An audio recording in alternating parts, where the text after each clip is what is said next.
జగన్మోహన్ రెడ్డి గారు ముఖ్యమంత్రిగా ఉన్నప్పుడు సినిమా వాళ్ళని అవమానించారు అంటూ ఎమ్మెల్యే కామినేని శ్రీనివాస్ అసెంబ్లీలో వ్యాఖ్యలు చేయడం, ఆ తర్వాత బాలకృష్ణ ఎమ్మెల్యే అటు జగన్మోహన్ రెడ్డి గారితో పాటు ఇటు చిరంజీవి గారి మీద కూడా అబ్జెక్షనబుల్గా ఆయన మాట్లాడడం, తర్వాత చిరంజీవి గారు అమెరికాలో ఉండి ఒక లేఖ రిలీజ్ చేయడం, బాలకృష్ణ మాట్లాడిన తప్పు, జగన్మోహన్ రెడ్డి గారి ప్రభుత్వం ఎవరిని అవమానించలేదు, మరో ఎమ్మెల్యే మాట్లాడింది కూడా తప్పు,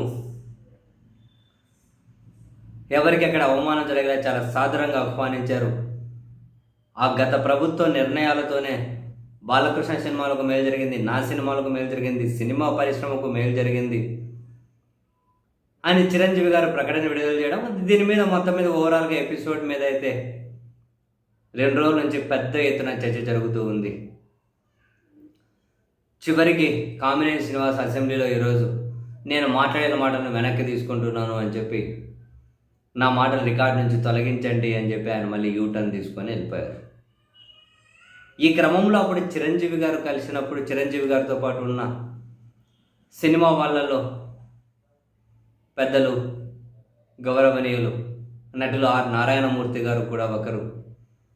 సో ఈ ఎపిసోడ్ మీద ఆర్ నారాయణమూర్తి గారు స్పందించారు.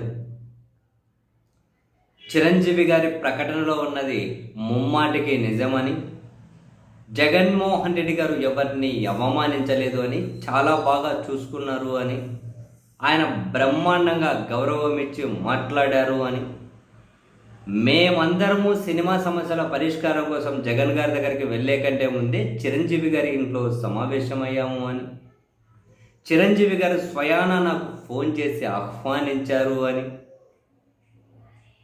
సో చిరంజీవి గారు లీడ్ తీసుకొని జగన్ గారిని కలవడం, ఆ తర్వాతనే సినిమా సమస్యలు చాలా వరకు పరిష్కారం అయ్యాయి అని, సినిమాకు మేలు జరిగింది అని, సామాన్యుడికి వినోదం ఇచ్చే ఒకే ఒకటి సినిమా కాబట్టి ఆ రేట్లు తక్కువగా అందుబాటులో ఉండాలి అన్నది ముమ్మాటికి నిజం, అందుబాటులో ఉండాలి. జగన్ గారిని మేము కలిసిన తర్వాత చిరంజీవి గారి నేతృత్వంలో సమస్యలు చాలా పరిష్కారం అయ్యాయి. ఇక బాలకృష్ణ మాటల గురించి నేనైతే మాట్లాడదలుచుకోలేదు, కానీ ఇప్పుడున్నటువంటి మరికొన్ని సమస్యలు కూడా మరి బాలకృష్ణ గారు లాంటి వాళ్ళు ముందుండి ఆ ప్రభుత్వం నుంచి పరిష్కరించేలా చొరవ చూపాలి అని, ఎవరిని అవమానించకున్నా కూడా తప్పుడుగా ప్రచారం చేస్తున్న వాళ్ళు తెలుసుకోవాలి అంటూ నారాయణమూర్తి గారు అయితే ఈ ఎపిసోడ్లో తాను వ్యాఖ్యలు చేశారు.